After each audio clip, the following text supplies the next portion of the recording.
औज़ु बिल्लाहि मिनश शैतानिर रजीम बिस्मिल्लाहिर रहमानिर रहीम अस्सलामु अलैकुम व रहमतुल्लाहि व बरकातुहू। हज कमेटी की जानिब से हज पर जाने वाले तमाम हाजियों को मुबारकबाद। आप लोगों की खिदमत में अभी तक 2 वीडियो ट्रेनिंग वीडियो जो आपकी खिदमत में पेश किए हैं, उसमें पहला वीडियो इंडिया से मदीना शरीफ जाने तक का और वहाँ पर जो ज़ियारतें हैं, सलाम पेश करना, उसके बारे में आपको बताया गया। दूसरे वीडियो में आप मदीना से जब मक्का मुअज्जमा जाएंगे तो वहाँ किस तरह से आपको उम्रा अदा करना है, इस बारे में जानकारी दी गई। ये तीसरा और आखिरी वीडियो है जो हज के बारे में है, यानी आप हज के जो 5 दिन हैं उसमें किस तरह से अरकान पूरे करेंगे, हज के कौन कौन से मकामात हैं, उसके क्या क्या मसाइल है, इस बारे में आपको इस वीडियो में, इस ट्रेनिंग वीडियो में जानकारी दी जाएगी। जानकारी देने से पहले मैं आप लोगों के साथ फिर से वही तराना लब्बैक का आप लोगों के साथ गुनगुनाना चाहता हूँ। आप लोग मेरे साथ साथ बोलें, लब्बैक अल्लाहुम्मा लब्बैक, लब्बैक ला शरीक लक लब्बैक, इन्नल हम्दा वन नेमता लक वल मुल्क ला शरीक लक। ये जब भी पढ़ेंगे 3 बार पढ़ेंगे, तो अभी 1 बार हुआ है, आगे पढ़े, लब्बैक अल्लाहुम्मा लब्बैक, लब्बैक ला शरीक लक लब्बैक, इन्नल हम्दा वन नेमता लक वल मुल्क ला शरीक लक, लब्बैक अल्लाहुम्मा लब्बैक, लब्बैक ला शरीक लक लब्बैक, इन्नल हम्दा वन नेमता लक वल मुल्क ला शरीक लक। जैसा पहले भी मैं दोनों वीडियो में आप सब लोगों को अर्ज कर चुका हूँ कि इस जो लब्बैक का जो तराना है, इसको 6 अलग-अलग टुकड़ों में बोला जाता है और जब भी बोला जाता है 3 बार बोला जाता है। हज के दौरान भी इसको कसरत करनी है, बार-बार आपको इसी तराने को गाना है जब तक कि आप रमी नहीं कर लें। जैसे ही आप पहले दिन 10 तारीख के दिन आप बड़े शैतान को कंकरी मारेंगे, उससे पहले लब्बैक कहना बंद कर देंगे। अब सबसे पहले हम जाने कि हज कितनी तरह का होता है। हज 3 तरह का होता है, एक हज तमत्तो, एक हज किरान और हज इफराद। हज तमत्तो है, उसके अंदर हज और उम्रे को अलग अलग कर दिया गया है, यानी कि आप पहले एहराम बांधेंगे उम्रे के लिए और उसके बाद एहराम बांधते हैं हज के लिए। ये जो हज है ये मीकात से बाहर रहने वालों के लिए होता है और इसमें कुर्बानी जरूरी होती है। हज किरान में हज और उम्रे को शामिल कर दिया गया है, मिला दिया गया है, यानी जो उम्रे के लिए आप एहराम बांधेंगे उसी एहराम में आप हज करेंगे और ये भी मीकात से बाहर रहने वालों के लिए होता है और इसके लिए भी कुर्बानी जरूरी है।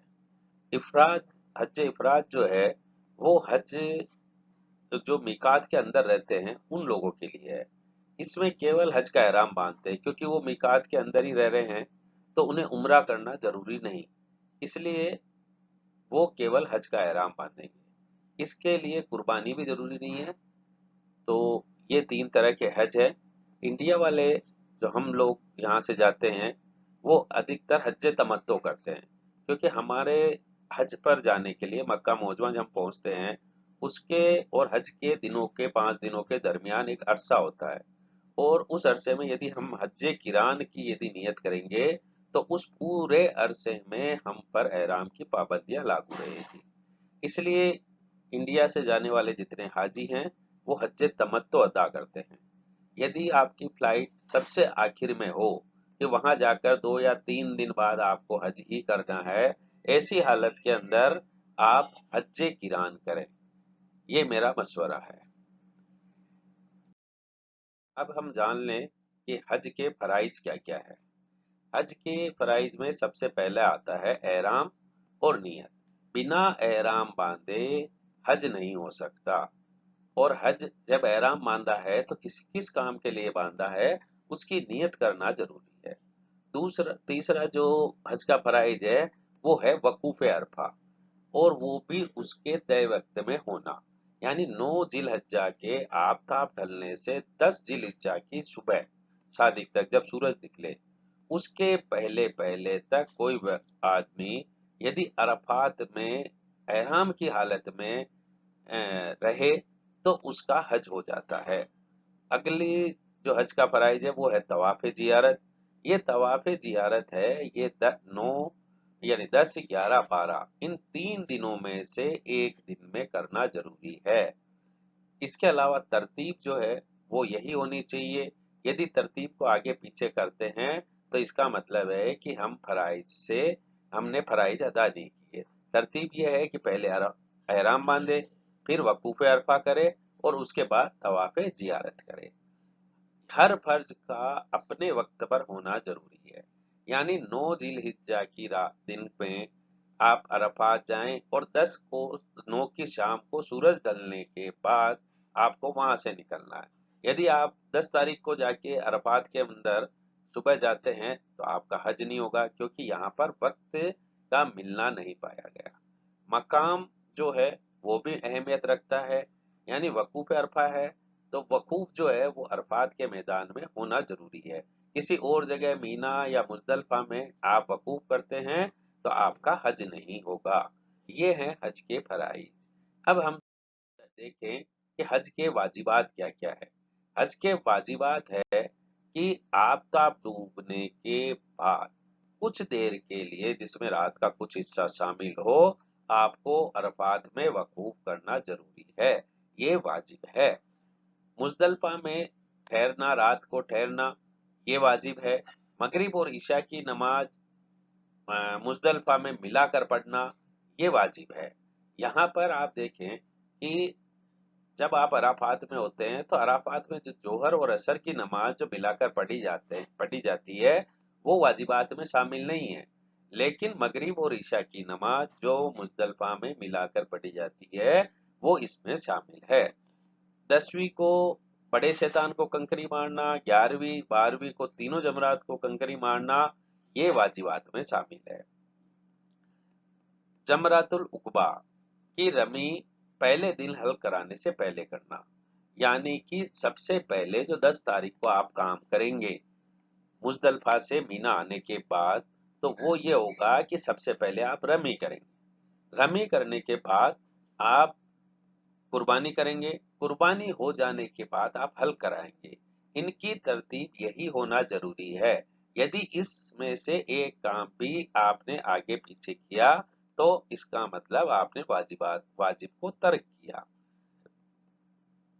कुर्बानी करना वाजिब है। हर रोज की रमी उसी दिन करना वाजिब है। ये नहीं कि 10 तारीख की रमी 11 को कर रहे हैं, 11 की रमी 12 को कर रहे हैं, या 12 को 11, 10 11 की रमी भी 12 को कर रहे हैं, ऐसा नहीं हो। तवाफ जियारत का अक्सर हिस्सा अय्याम नहर में होना। अय्याम नहर यानी वो कुर्बानी के दिन, नहर का मतलब होता है कुर्बानी, तो कुर्बानी के दिनों में होना। यानी कुर्बानी के कौन से दिन होते हैं जो हम यहाँ करते हैं? हम 10 को कुर्बानी करते हैं, 11 को करते हैं, 12 को करते हैं। यानी इन 3 दिनों के अंदर अंदर तवाफ जियारत का अक्सर हिस्सा कर देना चाहिए। अक्सर हिस्सा का माने है कि कम से कम 4 चक्कर आपने काबा के कर लिए। ये काबे के 4 चक्कर करना अक्सर हिस्सा कर लेना है। तवाफ विदा करना ये भी वाजिबात में शामिल है। अब हज की सुन्नतें क्या क्या हैं? 8वीं तारीख को यानी जब आप मीना के लिए निकलें तो फजर की नमाज मक्का में पढ़कर निकलना और मीना में 5 नमाजें पढ़ना। अब यहाँ मीना में जब हम 5 पढ़ेंगे तो इसका मतलब हुआ कि 8 तारीख की सभी नमाजें और 9 तारीख की सुबह की फजर की नमाज। यानी कि आपको जो अरफात के लिए निकलते हैं वो फजर की नमाज पढ़कर निकलना सुन्नत है। इसी तरह 8 तारीख को मीना के लिए जब निकल रहे हैं तो 8 तारीख को सुबह फजर की नमाज पढ़कर मीना के लिए निकलना सुन्नत है। 9वीं की रात मीना में गुजारना और अगले दिन फजर पढ़कर वहां से निकलना, ये सुन्नत है। आफताब निकलने के बाद मीना से अराफात को रवाना होना ये सुन्नत है। यानी कि आप फजर की नमाज पढ़ के निकलेंगे। वकूफ अरफात के लिए गुस्ल करना सुन्नत है। यदि पानी नहीं मिले आपको, वहां ऐसी व्यवस्था नहीं हो, तो आप वकूफ अरफा के लिए गुस्ल नहीं करेंगे तो कोई हर्ज नहीं है, लेकिन सुन्नत है। आपको सुन्नत यदि अदा करनी है तो वकूफ अरफा के लिए गुस्ल करना। आफताब निकलने से पहले मुजदलफा से मीना को चले जाना ये भी सुन्नत है। यानी कि आप जब रात को मुजदलफा में रुकेंगे तो मुजदलफा में फजर की अजान होगी, उसके बाद आप नमाज पढ़े और जैसे ही सूरज थोड़ा सा निकले, आप वहां से थोड़ी सी लाली नजर आए, आप वहां से निकले और मुजदलफा से निकलकर मीना में आ जाएं, ये सुन्नत है। 10वीं और 11 की रातें, दोनों रातें मीना में गुजारना सुन्नत है। 13 की रात गुजारना सुन्नत नहीं है, केवल 10 और 11 की रात मीना में गुजारना सुन्नत है। अब हम शॉर्ट में देखें कि हज में क्या क्या है। सबसे पहले तवाफ कुद्दूम। तवाफ कुद्दूम जो पहले सबसे पहला तवाफ किया जाता है वो है तवाफ कुद्दूम। ये हज किरान के अंदर ये नाम आता है कि तवाफ कुद्दूम, लेकिन हज तमत्तो करने वाले जो पहला उम्रा करते हैं, उस उम्रे में जो तवाफ किया जाता है वो तवाफ कुद्दूम कहलाता है। दूसरा है एहराम बांधना। तीसरा है 8 जिलहिज्जा को मीना में रुकना। 9 जिलहिज्जा को अरफात में जाना। 9 जिलहिज्जा की रात को आपको मुजदलफा में रहना। 10 जिलहिज्जा को 3 काम करने मीना के अंदर। इसी तरतीब से करने हैं, पहले रमी करना, फिर नहर यानी कुर्बानी करना, उसके बाद हल कराना।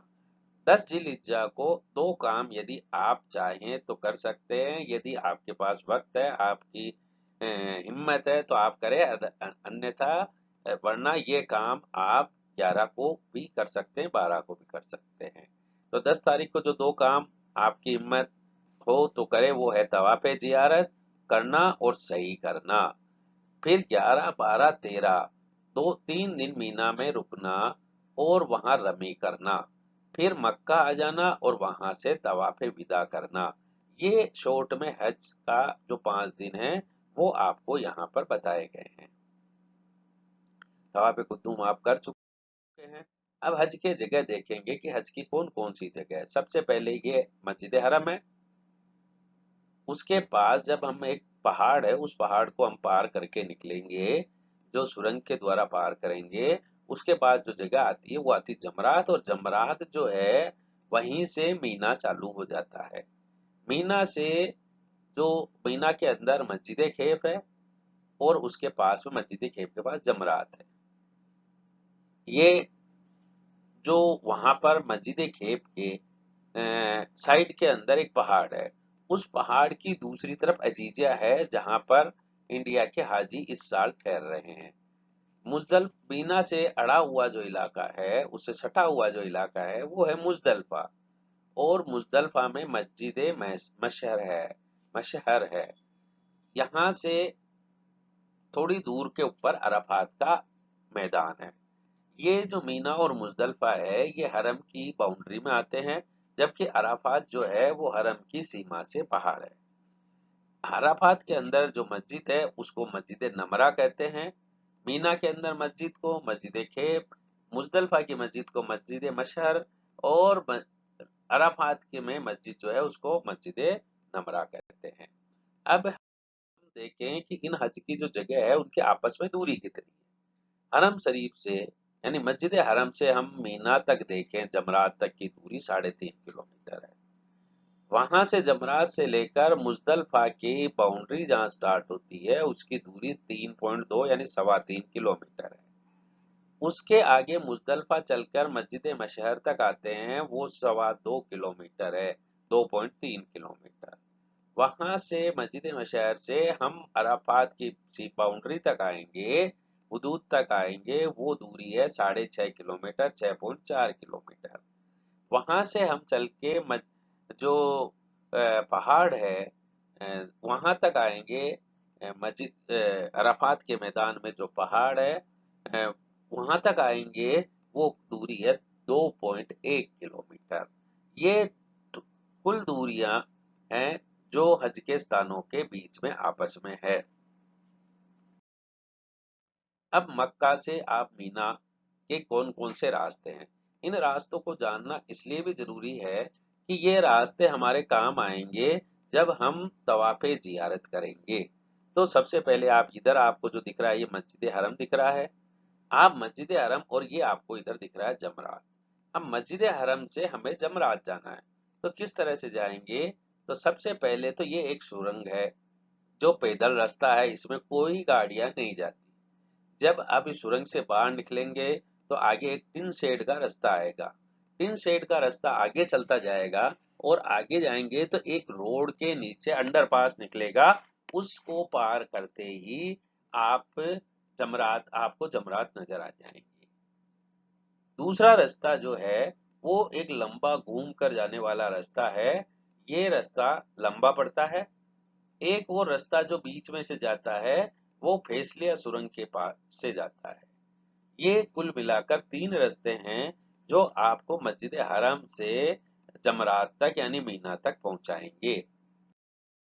अब हम देखें मक्का से मीना जो पैदल रास्ता जाता है वो किस तरह से जाएगा। ये मस्जिद हरम आपको दिख रहा है, ये हुजूर के घर के पास में जो एक सुरंग है, जो पैदल जाने की सुरंग है, आप इस सुरंग को पकड़े तो ये जो सुरंग है, ये सुरंग आगे जाकर एक जगह खुलती है, उसके बाद आगे वापस सुरंग चालू हो जाती है। तो आप उधर से जो 2 सुरंगें बनी हुई है, एक आने की और एक जाने की। ये आने की सुरंग है, ये जाने की सुरंग है। इसके अंदर जगह जगह जेट फैन लगे हुए हैं ताकि आदमियों को शुद्ध हवा मिले। इसके अलावा पूरी सुरंग में लाइट से रोशन रहती है।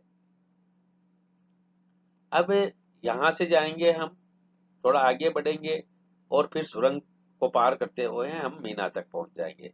यदि हम 1 नंबर गेट से जा रहे हैं तो 1 नंबर गेट से जब आगे चलेंगे तो आगे जाने के बाद हमें वही सुरंग जो उधर से आ रही है और बीच में खुल रही है वो सुरंग हमें मिल जाएगी। उसी सुरंग को पकड़कर आपको वापस मीना तक जाना है। यदि आपको बस पकड़नी है तो आप यहाँ से बस पकड़े। बस पकड़ने के बाद आप अजीजिया आ जाएंगे। अजीजिया से फिर आपको अलग थोड़ा आगे जाकर एक सुरंग के द्वारा आपको फिर से वहां तक जाना पड़ेगा। अब हम देखें कि मीना में कौन सी जगह कहाँ कहाँ है और किस तरह की वहां की व्यवस्था है। आप, ये मीना है, ये मुजदलफा है, ये इधर मक्का है और ये अजीजिया है जो इस पहाड़ के साइड में है। जो आपको यहाँ पर एक पहाड़ नजर आ रहा है, इस पहाड़ के साइड के अंदर अजीजिया है जहां आपको ठहराया जाएगा। इसके बाद आप देखें कि इसके अंदर ये जमरात है और जमरात आपको देखेंगे ऊपर से तो इस तरीके से नजर आता है जो 5-6 मंजिल का बना हुआ है। जमरात के बाद आप यहाँ देखें मस्जिद खेप है। ये मस्जिद खेप जो है वो बाहर से इस तरीके से नजर आती है। ये स्टेशन नंबर 2 है, मेट्रो स्टेशन नंबर 2। ये मेट्रो स्टेशन नंबर 3 है जो जमरात के बिल्कुल साइड में है, मस्जिद खेप से आगे और जमरात के साइड के अंदर ये है। ये आधुनिक कुर्बानगाह है जहां एक सुरंग को पार करके आप पहुंच सकते हैं। इसके अलावा ये जो ये पैदल रास्ते दिख रहे हैं, ये रास्ते यहाँ पर पैदल चलने के रास्ते हैं। ये 3 आपको अलग अलग ब्रिज मिलेंगे, ओवर ब्रिज। एक पहला ब्रिज जो जमरात के पास है वो किंग फहद ब्रिज है। दूसरे नंबर पे जो ब्रिज आएगा प्रिंस अब्दुल्ला ब्रिज आएगा। ये ब्रिज के बाद एक तीसरा और ब्रिज आता है जो हम आगे के उसमें देखेंगे भी, स्लाइड में देखेंगे। अब हम देखें कि मीना के अंदर कैंप की क्या व्यवस्था है, वहां हम कैंप को किस तरीके से पहचान सकते हैं। वहां जो आपको कैंप नजर आएंगे, जो खेमे नजर आएंगे, वो सब एक जैसे हैं और गलियां भी आपको लगभग लगभग एक जैसी लगेगी। तो ऐसी स्थिति में आप कैंप को पहचानना, वहां तक आपके खेमे तक पहुंचना बड़ा मुश्किल हो जाता है। इसलिए आपको ये जानकारी दी जा रही है कि आपके पास जो मोलिम आपको कैंप का नंबर देगा, उस नंबर से आप आपके खेमे तक कैसे पहुंचे। तो कैंप जो होता है, उस कैंप के अंदर बहुत सारे खेमे होते हैं। और टेंट और खेमा केवल एक जो यूनिट होती है उसको टेंट या खेमा कहते हैं। अब हर एरिया के अंदर जगह जगह पर पिलर लगे हुए हैं। उन पिलर्स के ऊपर इस तरीके से नंबर लगे रहते हैं। आप यहाँ देखिए, ऊपर अरबी के अंदर नंबर लग रहे हैं, उसके नीचे एक खेमा बना हुआ है, उसके नीचे फिर नंबर लगे हुए हैं। ये नंबर के अंदर जो ऊपर का नंबर है वो कैंप नंबर को शो करता है, नीचे का जो नंबर है वो रोड नंबर को बताता है। यानी ऊपर जो है वो कैंप नंबर, नीचे रोड नंबर। ये यहाँ पर देखने की व्यवस्था है। आपको जो खेमे की पहचान के लिए जो दिया जाता है वो इस तरीके से दिया हुआ एक कार्ड होता है मोरलिप का, जो आपके पास रहेगा, आपके गले में आपको उसको टांग के रखना है। यहाँ देखें आप, इसके अंदर तो आपको पता चलेगा कि यहाँ पर आप देखें ये 44 नंबर मकतब है। मकतब मतलब एक एरिया है जिसके अंदर काफी सारे टेंट लगे हुए हैं। इस मकतब का क्या नंबर है? 12/202। 202 का मतलब 202 नंबर की सड़क के ऊपर 12 नंबर का खेमा है। तो ये 12 नंबर का जो खेमा है उसके अंदर 202 नंबर के रोड के ऊपर है। इस तरीके से हम वहां पर इसकी पहचान कर सकते हैं। अब आगे देखें तो जगह जगह इस तरह के साइन बोर्ड लगे रहते हैं। इन साइन बोर्ड के द्वारा भी आप आपके खेमे तक पहुंच सकते हैं। जहां रोड होगा, रोड के ऊपर नंबर लगा होगा।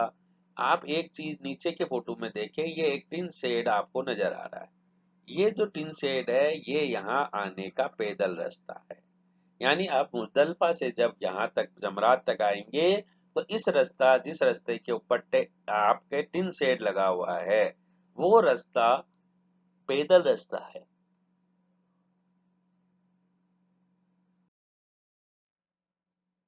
कुछ सालों से मीना के अंदर जो खेमे लगाए गए हैं उन खेमों में जो ठहरने की व्यवस्था है वो इस तरीके से की है कि महिलाएं यानी फीमेल हज्जन जो है वो सभी हज्जन अलग से एक टेंट में ठहरेगी और हाजी लोग एक टेंट में ठहरेंगे। ये टेंट जो है ये आमने सामने होंगे। इनके ऊपर एम और एफ लिखा होगा। एफ हज्जन के लिए, एम हाजी के लिए लिखा होगा। आपको जो कार्ड दिया जाता है उस कार्ड के ऊपर भी आपको एम और एफ लिखा हुआ मिलेगा। अब मीना को की व्यवस्था देखें कि वहां टेंट किस तरीके से लगे हुए हैं। मीना के अंदर जो टेंट है वो 7 जोन के अंदर बांटे गए हैं।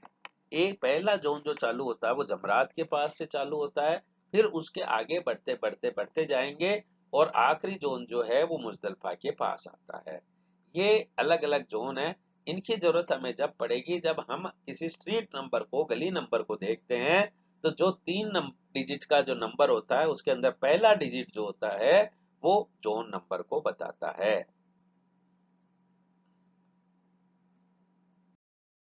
अब यहाँ पर एक जोन का आपको रोड नंबर आपको यहाँ दिखाए गए हैं। आप इसको गौर से देखें तो आपको पता चलेगा कि जो खड़े रोड हैं जो जमरात से मुजदलफा की तरफ जा रहे हैं उन सब के नंबर सम संख्या में है। आप यहाँ देखेंगे ये 38 नंबर है, उसके बाद 44 नंबर है, फिर 50 नंबर आ गया, फिर 56 नंबर आ गया, 56 के बाद 62 आ गया, 62 के बाद 68 आ गया। ये जो नंबर है ये सभी सम संख्या में मिलेंगे और इन नंबर्स के बीच में 6-6 का अंतर होगा। यानी मेन रोड है जो जमरात से मुजदलफा की तरफ जा रहे हैं वो सम संख्या में होंगी, 2 डिजिट में होंगी। अब आप छोटी जो गलियां हैं वो गलियां जो होगी वो 3 डिजिट के अंदर होगी, लेकिन वो भी सम संख्या में होगी जो कि जमरात से मुजदलफा जा रही है। आड़े जो रोड हैं वो रोड हमेशा विषम संख्या में होंगे। यहाँ आप देखें गली नंबर ये और इनके अंदर जो अंदर अंतर होता है वो 2-2 का अंतर होता है। 9, 11, 13, 15, 17, 19, 21। आप देखेंगे 2-2 का इनके अंदर अंतर है। इसके अलावा जो ओवर ब्रिज है वो ओवर ब्रिज के भी नंबरों में 5 का अंतर होता है और ये भी क्योंकि आड़े एक दूसरे को पार कर रहे हैं तो ये भी विषम संख्या में होंगे। तो यहाँ पर ये 15 नंबर है और उसके बाद 25 नंबर और इसके अगला जो ब्रिज आएगा उसके नंबर 35 होंगे यानी 35 होगा। अब मुझे उम्मीद है कि आप लोगों को इससे कुछ मीना का समझ में आया होगा और आप लोगों को मीना में आपके खेमे तक पहुंचने में दिक्कत नहीं होगी।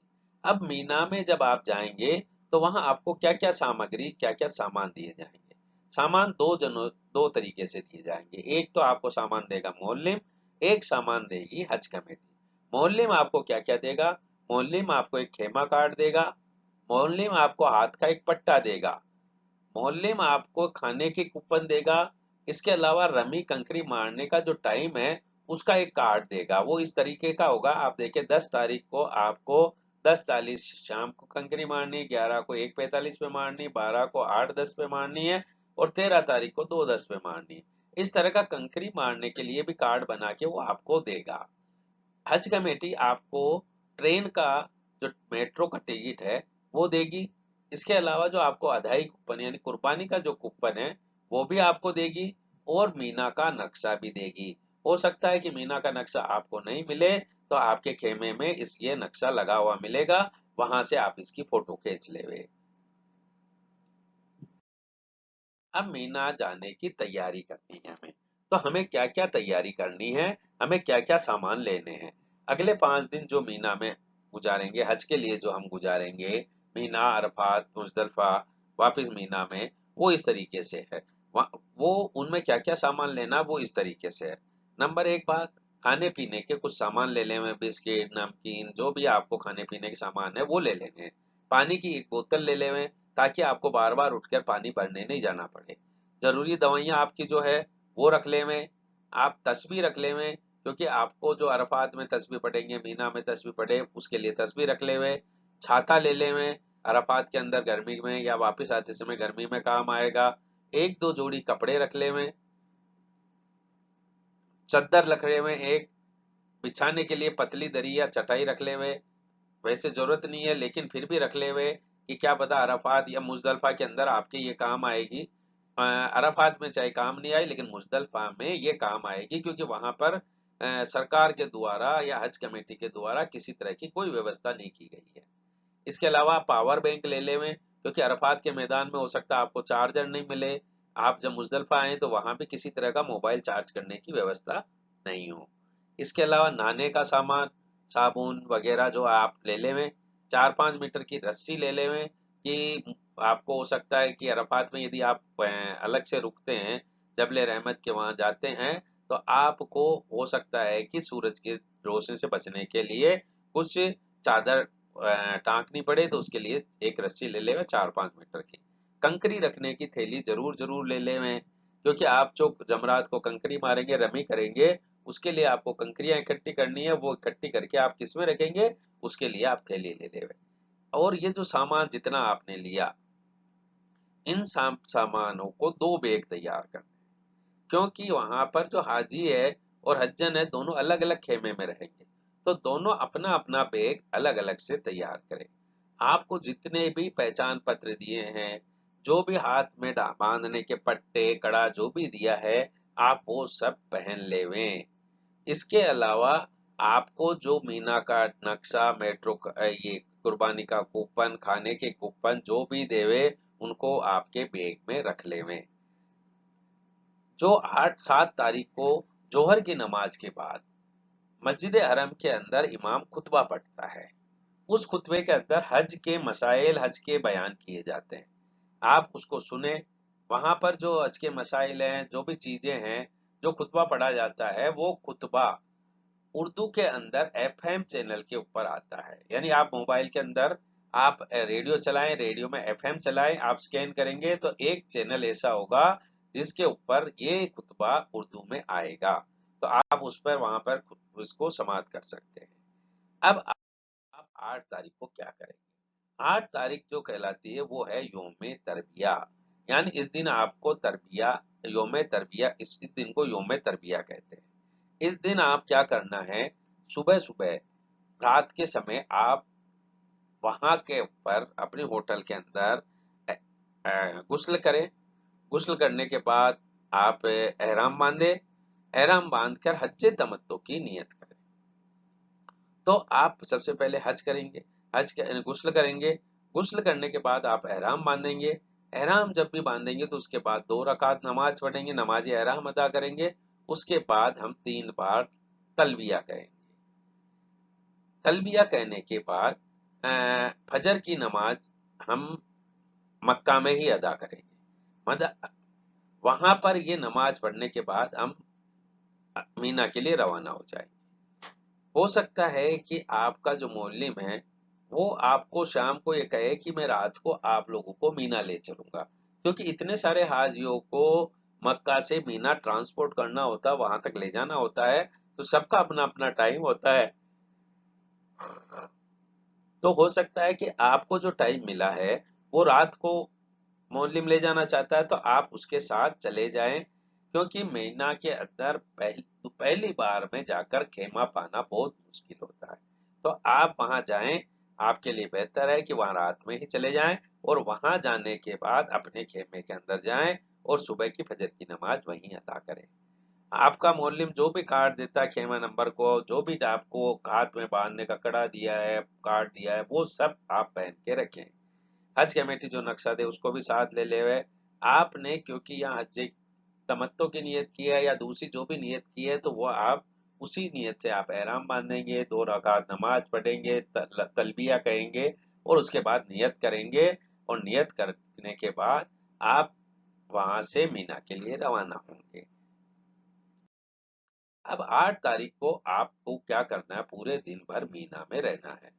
मीना के अंदर आपको जोहर, असर, मगरिब और ईशा ये सारी नमाजें अपने अपने वक्त पर पूरी करनी है। यहाँ एक चीज जो ध्यान देने की है वो ये है कि यदि आप इंडिया से जा रहे हैं या मदीना से आ रहे हैं, यदि आने के बाद आपको मक्का में 15 दिन नहीं हुए तो आप जितनी भी नमाजें पढ़ेंगे वो कसर पढ़ेंगे। चाहे आपका इरादा मक्का या मदीना से निकलते समय या इंडिया से निकलते समय मक्का में 15 दिन ठहरने का है, तो भी क्योंकि आपको 15 दिन अभी हुए नहीं है, तो आप लोग जो मीना में, अरफात में और मुजदलफा में जो भी नमाजें पढ़ेंगे वो कसर नमाजें पढ़ेंगे। ये आप ध्यान रखें, क्योंकि आपका जो इरादा है 15 दिन मक्का में ठहरने का, वो गलत इरादा है यदि हज के दिन उसी समय में 15 दिन में आ रहे हैं। क्योंकि मीना अलग जगह है, मुजदलफा अलग जगह है, अरफात अलग जगह है, तीनों जगह अलग अलग है, इनके बीच में मुसाफत नहीं है। लेकिन क्योंकि ये जगह अलग अलग है इसलिए आप लोग को उस समय मुसाफिर ही कहलाएंगे। इसलिए आपको जो नमाजें पढ़ेंगे वो आप कसर पढ़ेंगे। जो ये मस्जिद खेफ है इसके अंदर यदि आप नमाज पढ़ने गए तो वहां जो इमाम होता है वो नमाज कसर करके ही पढ़ाता है, क्योंकि वो बाहर से आता है। एक हदीस के अंदर है कि ये जो मस्जिद खेफ है इसके अंदर 70 अंबियाओं ने नमाजें पढ़ी है।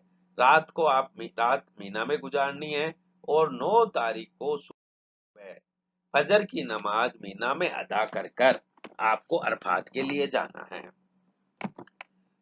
हो सकता है कि आपका मोल्लिम रात को ही आपको अरफात के मैदान में ले जाए, या फिर आपके जो ट्रेन का टाइम है, ट्रेन के द्वारा जाने का जो टाइम है वो टाइम एक रात को ही हो या सुबह फजर से पहले हो।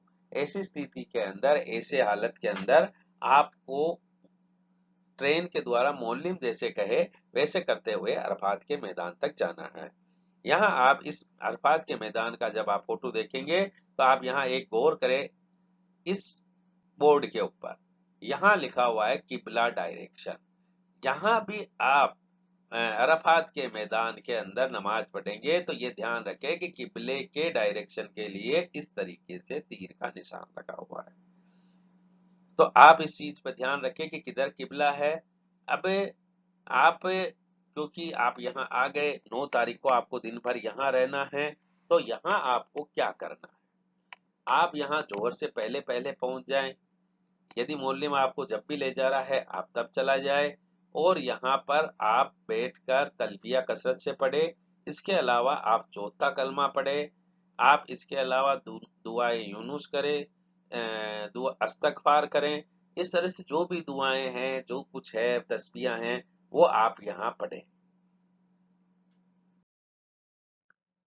पिछले कुछ सालों से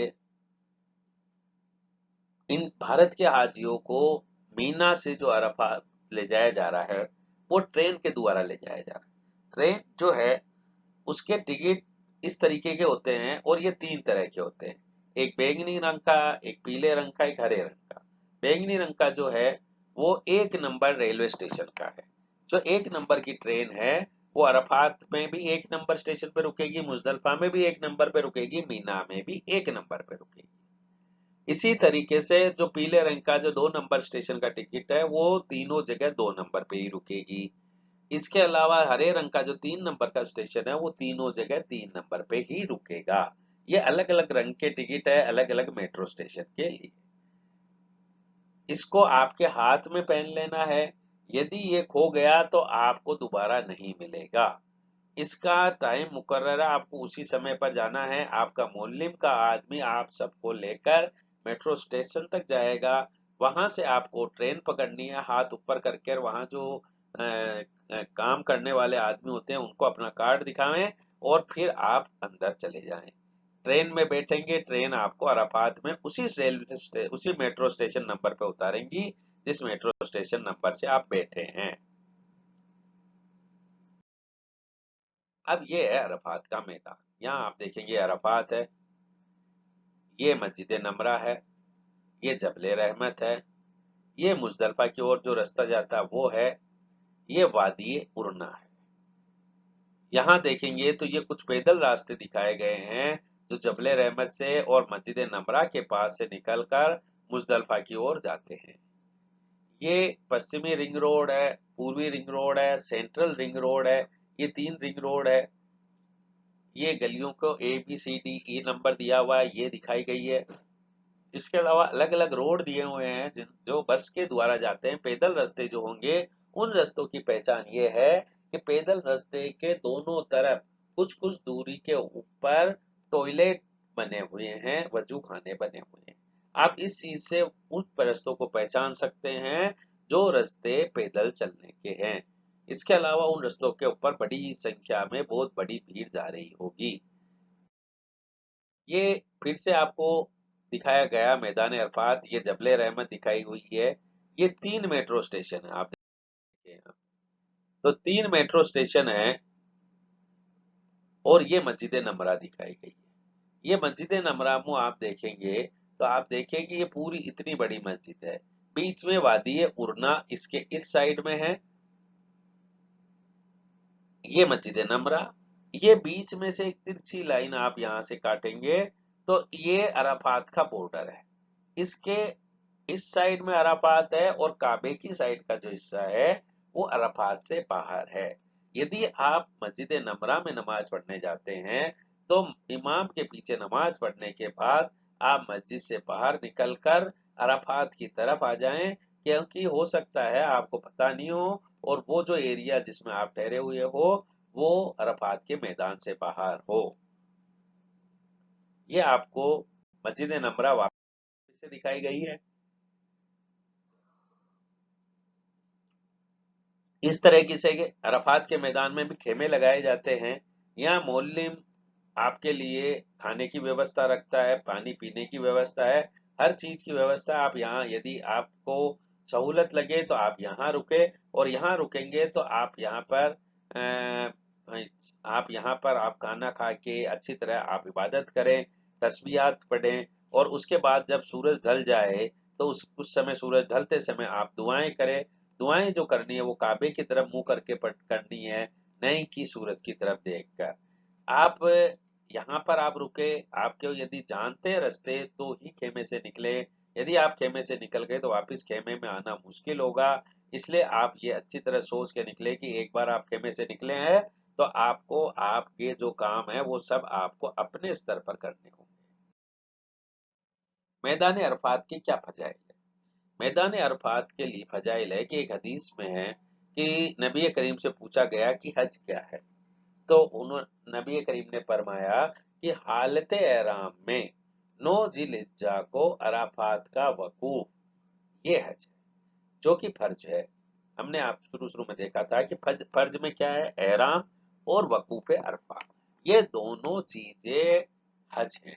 एक और हदीस में है, नबी करीम ने फरमाया, आज के दिन अल्लाह ताला अपने बंदों को सबसे बड़ी तादाद से जहन्नम की आग से निजात देता है। एक और हदीस में है कि आज के दिन अल्लाह अपने बंदों के हुकूकुल्लाह को माफ फरमा देता है। एक और हदीस है जिसमें है, मैदान अरफात से हाजी अपने गुनाहों से ऐसे पाक होके निकलता है जैसे आज ही पैदा हुआ हो।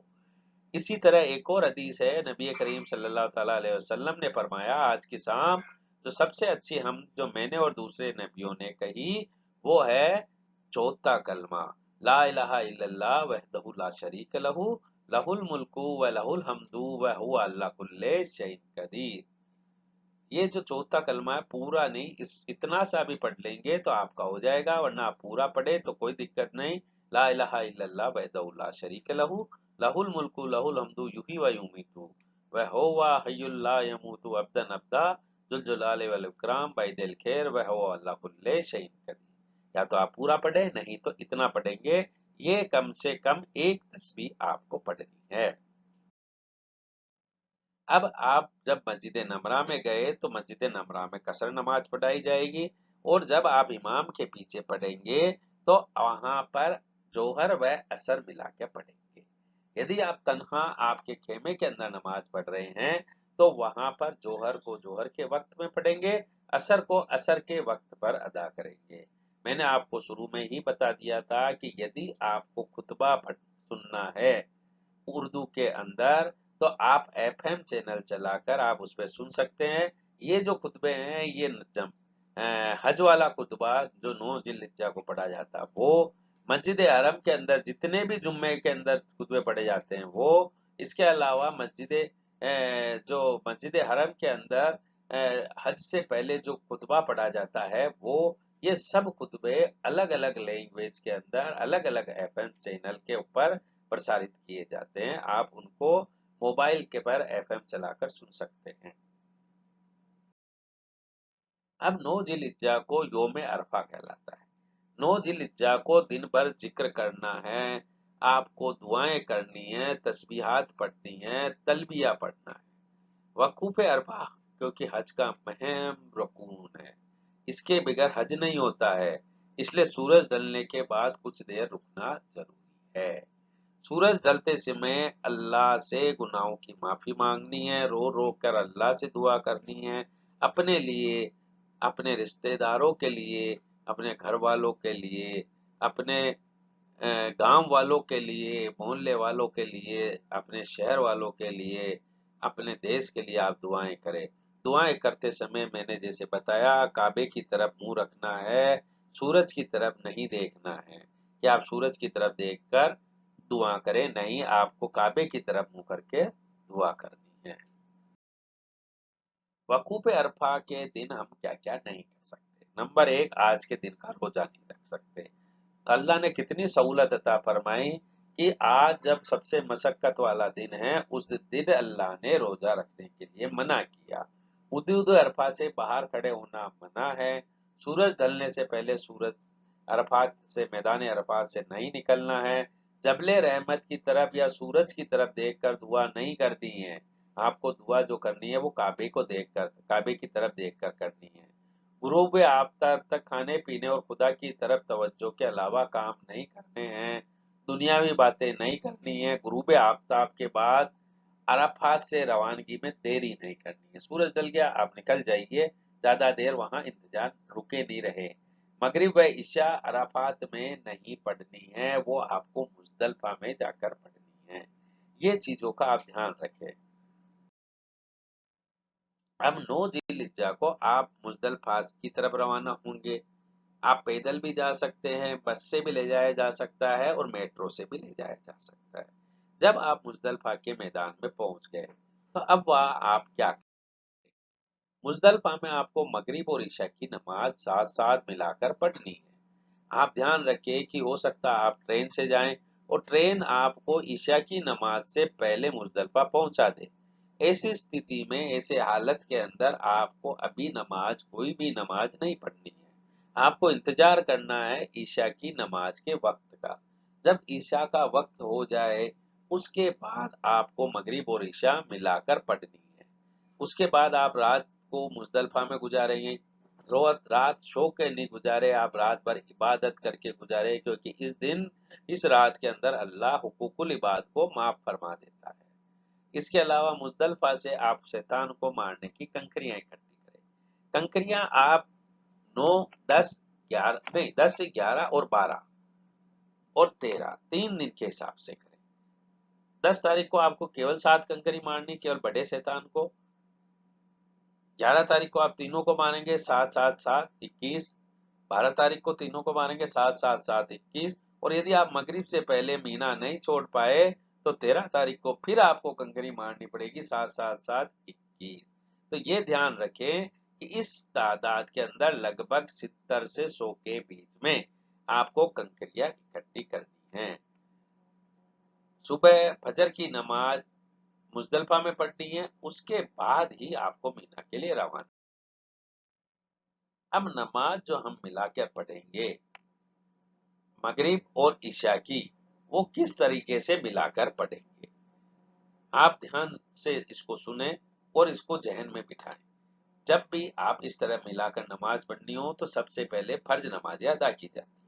तो क्योंकि मगरिब का वक्त पहले है तो आप सबसे पहले मगरिब की 3 फर्ज पढ़ेंगे। सलाम फेरने के बाद ईशा की 4 रकात फर्ज पढ़ेंगे।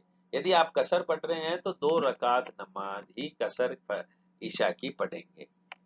इसके बाद में आप मगरिब की सुन्नतें और नवाफिल पढ़ेंगे और उसके बाद इशा की सुन्नतें, नवाफिल और वितर अदा करेंगे।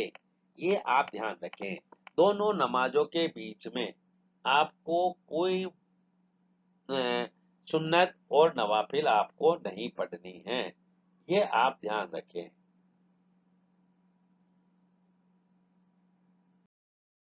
अब मुजदलफा का किस तरीके से नक्शा है, आप यहाँ ध्यान से देखें।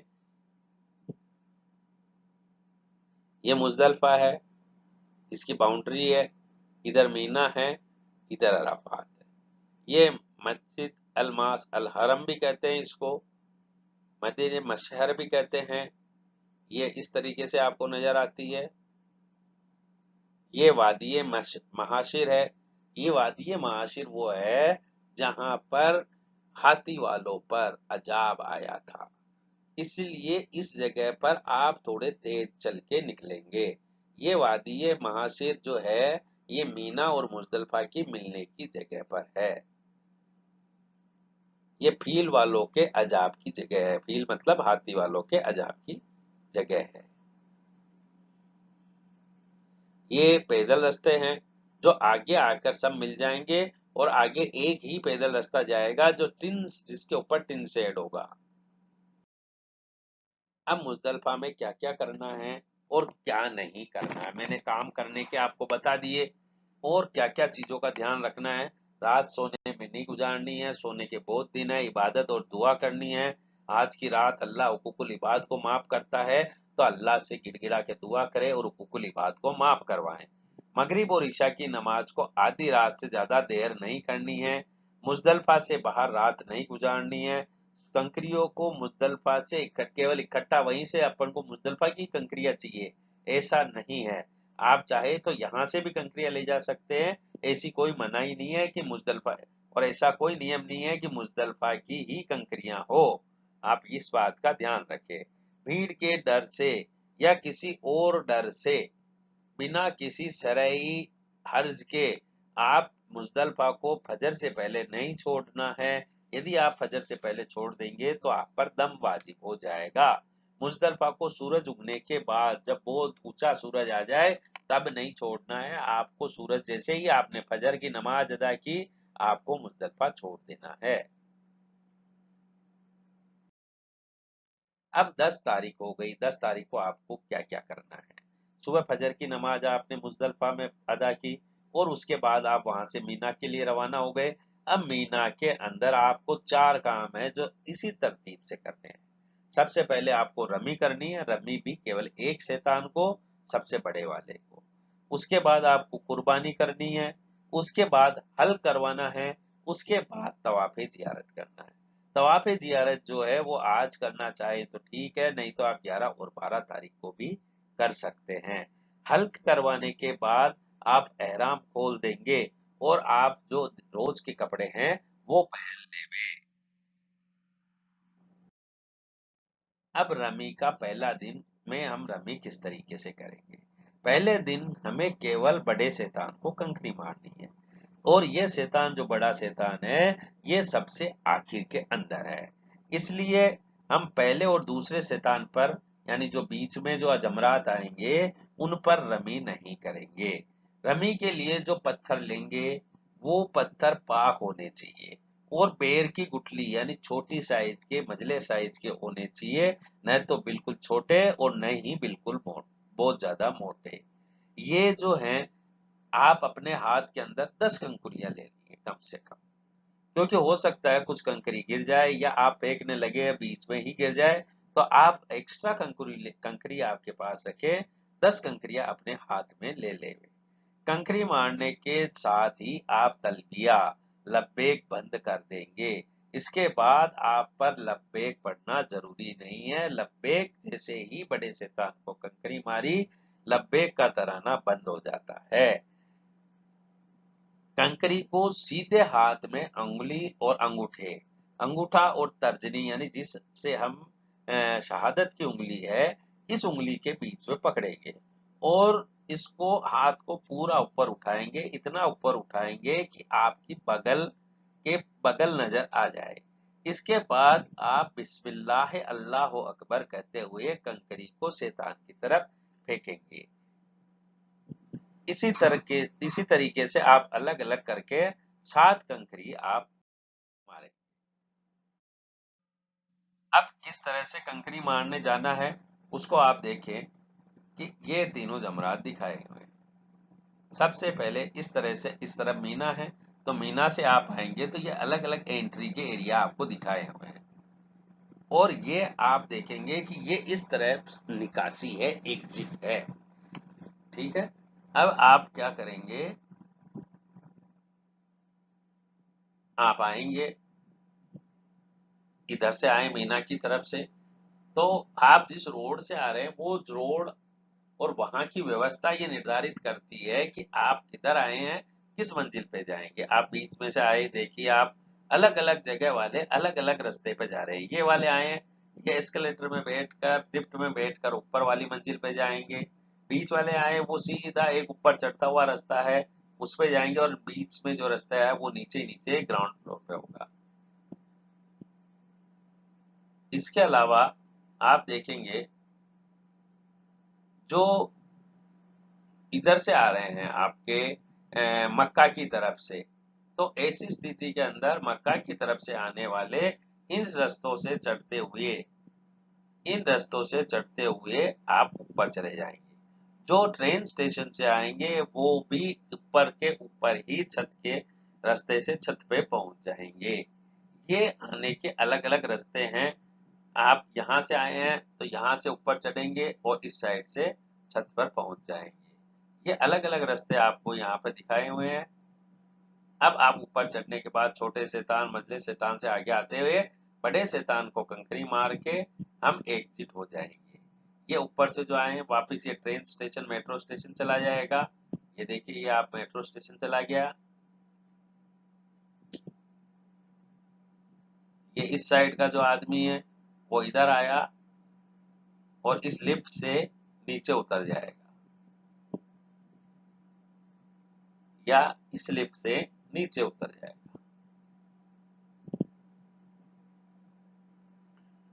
ऊपर से आने वाला आदमी इन दोनों लिफ्ट से दोनों लिफ्ट से भी उतर सकता है। ये 4 लिफ्ट जो है इमरजेंसी वो उनसे भी नीचे उतरा जा सकता है। जो बीच में से आए वो यहाँ से अपन नीचे उतरेंगे, फिर दाएं और बाएं दोनों तरफ से आप होकर मीना की तरफ लौट जाएंगे। अब रमी के क्या क्या मसाइल है कि आपने जो कंकरी मारी उसमें किन किन मसाइलों का ध्यान रखना है। नंबर एक बात, कंकरी मझले आकार की आनी चाहिए। जैसा मैंने बताया न बहुत छोटी हो न बहुत ज्यादा मोटी हो। छातों कंकरियां अलग अलग मारनी है। यदि एक बार में आपने मार दी तो एक ही गिनी जाएगी। छातों आपको अलग अलग मारनी है। कंकरी पाक होनी चाहिए और एहतियात के तौर पर उन्हें धो लेना चाहिए। जमरात के पास से आपको कंकरियां नहीं उठानी है, ये मकरूह है।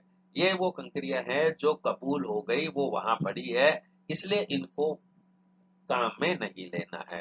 कंकरी के अलावा कोई दूसरी चीज हो, जैसे मोती हो, खजूर की गुठली हो, या अंबर हो, या कुछ भी हो, वो उनसे रमी नहीं होगी। रमी जो होगी वो केवल केवल केवल पत्थर की कंकरी से होगी।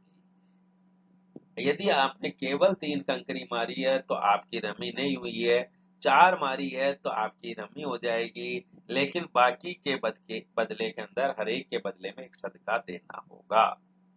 ये आप इस मसाइल का ध्यान। अब आप रमी करने के बाद आपके खेमे में आ जाएंगे। खेमे में आने के बाद आपको ये पता करना है कि आपकी हिस्से की कुर्बानी हो गई या नहीं हुई। इसके लिए आपको जो अधाई कूपन दिया हुआ है, इस कूपन के ऊपर जो क्यूआर कोड है, उस क्यूआर कोड को स्कैन करेंगे।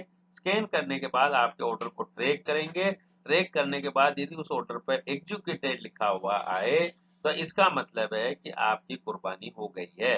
यदि स्कैन करने से नहीं हो रहा है, तो ये जो वेबसाइट दी हुई है, इस वेबसाइट पे जाएं। जाने के बाद इस जगह पर आप अपने नंबर, जो इसके ऊपर जो नंबर लिखे हुए कूपन पे, वो वहां डालें, और आपकी कूपन, आपकी जो कुर्बानी है उसको ट्रैक कर ले हुए कि आपकी कुर्बानी हुई है या नहीं हुई है। उसके बाद कुर्बानी हो जाने के बाद आपको हल्क करवाना है। जमरात के पास भी वही दुकानें होती है, नहीं तो हर खेमे के अंदर कई आदमी मिल जाते हैं जो ये काम करते हैं। अब आपको सबसे पहले हल्क करवाना है। हल्क एहराम की हालत में करवाना है, और हल्क होने के बाद आपको एहराम खोलना है।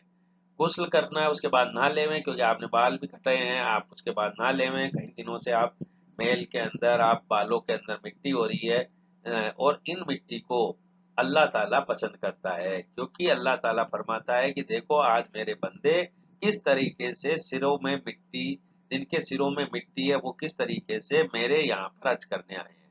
तो अल्लाह ताला, तो आप वहां से नहा लेवें, उसकी गुस्ल कर लेवें। थकान नहीं हो तो आप तवाफ़ ज़ियारत करें।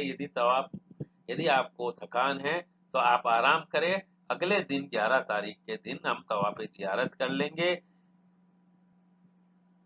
ये हल्क जो है, ये 12 तारीख, सब काम योमे नहर में हो जाना जरूरी है। योमे नहर मतलब 12 तारीख से पहले पहले ये सब काम करना जरूरी है। उसके बाद हम तवाफ़े ज़ियारत, जो एक अहम चीज बची, वो है तवाफ़े ज़ियारत। तवाफ़े ज़ियारत फर्ज है, इसके बिना आपका हज अधूरा रह जाएगा। और आपने यदि 12 तारीख तक, यदि रात शाम को मगरिब तक आपने नहीं किया, तो फिर आपको तवाफ़े ज़ियारत करने के लिए अगले साल हज के दिनों में आना पड़ेगा। तब तक आपकी जोजा जो है वो आप पर हराम रहेगी, आप पर हलाल नहीं होगी। तवाफ़े ज़ियारत जो है, मैंने कहा योम नहर में 10, 11, 12 तारीख में हो जानी चाहिए, और 12 की मगरिब से पहले पहले कर लेनी है। तवाफ़े ज़ियारत आम कपड़ों में की जाएगी, और इसके अंदर सही भी शामिल है। सहूलत के लिए यदि आप चाहें कि मुझे सही लास्ट के अंदर भीड़ रहेगी, मैं पहले कर लूं, तो उसका तरीका ये है कि आप 7 तारीख के दिन हालत एहराम के अंदर नफली तवाफ करें। नफली तवाफ करने के बाद आप सफा मरवा की सही करें। यदि आप ये सही सही कर लेते हैं, तो फिर आपको जब तवाफ़े ज़ियारत करेंगे, तो उस समय आपको सही करने की ज़रूरत नहीं है।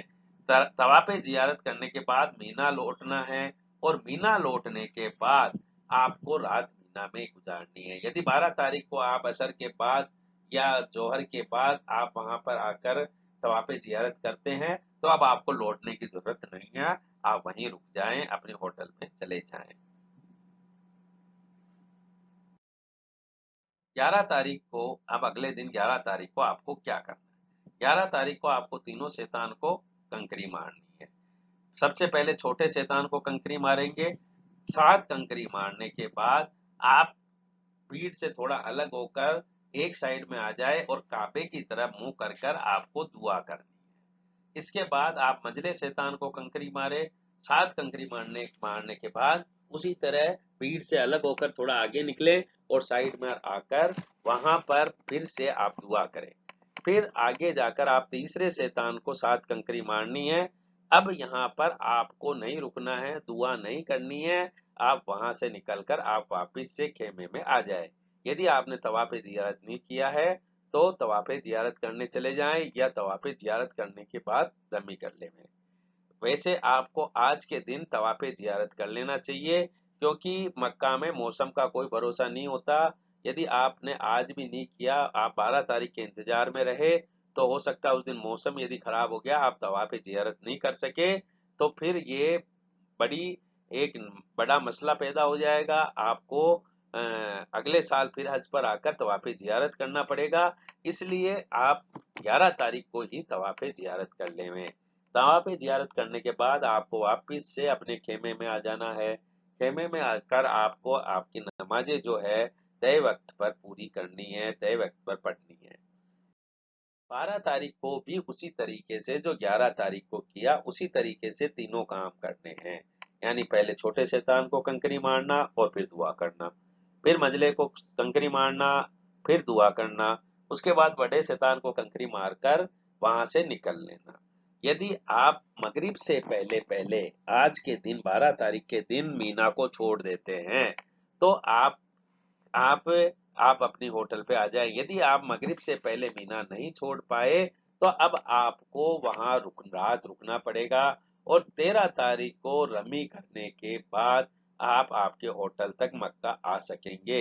इससे पहले आप मक्का नहीं लौट सकते।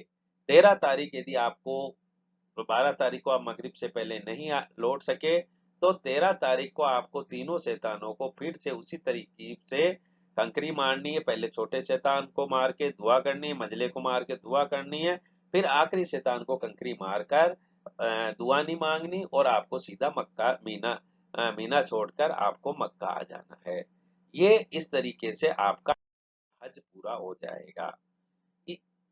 अब आपका ये हज पूरा हुआ, आपको हज मुबारक होगा। आप वहां पर हज के दिनों में अराफात में जमरात के पास जहां भी मौका मिले हम लोगों के लिए भी दुआ करें। अब तवाफ़े विदा बचा लास्ट में, कि अब आपको जब मक्का से आपको वापिस इंडिया आना है, तब आपको तवाफ़े विदा करना है। मक्का मुकर्रमा से जब जाने का इरादा हो जाए, तो आपको तवाफ़े विदा करना है। ये नफ्ल तवाफ की तरह ही है। इसमें एहराम नहीं बांधना, नहीं रमल करना, न सही करनी है। यानी रोज के दिनों में जो आप नफ्ल तवाफ कर रहे हैं, उसी तरह का एक तवाफ है। इसकी कोई खास नियत नहीं है कि ये विदा का ही नफल है। आप सीधी केवल नफल तवाफ की नियत करें और ये करना है। नफल तवाफ के बाद ऐसा कोई नियम नहीं है कि मैं वापस मस्जिद हरम में नहीं जा सकता या और तवाफ नहीं कर सकता, क्योंकि ये एक नफल तवाफ है। जो भी आपका आखिरी तवाफ होगा, वो तवाफ़े विदा हो जाएगा। आप उसके लिए अलग से कोई अलहदा नियत नहीं करें। जो औरतें पाक नहीं हैं, यानी उस हालत में है, हेज की हालत में हैं, तो ऐसी औरतों के लिए तवाफ़े विदा नहीं है। उन्होंने जो आखिरी तवाफ किया वही तवाफ़े विदा होगा। इसके लिए कोई दम या कफारा नहीं देना पड़ेगा। इस तरीके से आपका हज मुकर्रर। अब मक्का से इंडिया जब वापस आएंगे तो क्या प्रोसीजर रहेगा, वो ये है कि जब आपका फ्लाइट आए की तारीख होगी, उसके 24 से 48 घंटे पहले आपको सूचित कर देंगे। आपके होटल के अंदर एक नोटिस लगा दिया जाएगा कि आप आपका सामान तैयार कर लें। 12 घंटे पहले हज कमेटी वाले आएंगे और आपके होटल से आपका सामान ले लेंगे। ये सामान ट्रक द्वारा एयरपोर्ट पहुंचा दिया जाएगा। इसलिए ध्यान रखें कि आपके सामानों में कोई ऐसा सामान नहीं हो जो एयरलाइन की तरफ से लगेज के अंदर ले जाना मना हो। यदि ऐसी स्थिति हुई, तो एयरलाइन वाले उस आपके बैग को खोलकर वो सामान निकाल देंगे और यदि उनमें से कोई सामान खो जाता है, तो उसके बारे में न तो एयरलाइन की जिम्मेदारी होगी, न हज कमेटी की। अब आपके पास केवल आपका हैंड बैग होगा, उसको लेकर आपको सफर करना है। वहां से आप बस के द्वारा आपको जद्दा लाया जाएगा। जद्दा से आप हवाई जहाज में बैठेंगे और वहां से बैठने के बाद आप इंडिया आ जाएंगे। ये ध्यान रखें, जैसा मैंने आपको शुरू में बताया कि कोविड का टाइम है, इसलिए आप हर तरीके से हर चीज के लिए, हर परिस्थिति के लिए तैयार रहे। हो सकता है कि इंडिया आने पर आपका फिर से कोविड टेस्ट किया जाए और 2 दिन बाद आपको दिल्ली से वापस आपके घर जाने की इजाजत दी जाए। ये आपका हज की पूरी ट्रेनिंग मुकम्मल हुई। आप वहाँ पर जा रहे हैं, आप लोगों का हज होगा। आप लोग हमारे लिए दुआ करें। आपका बहुत-बहुत शुक्रिया।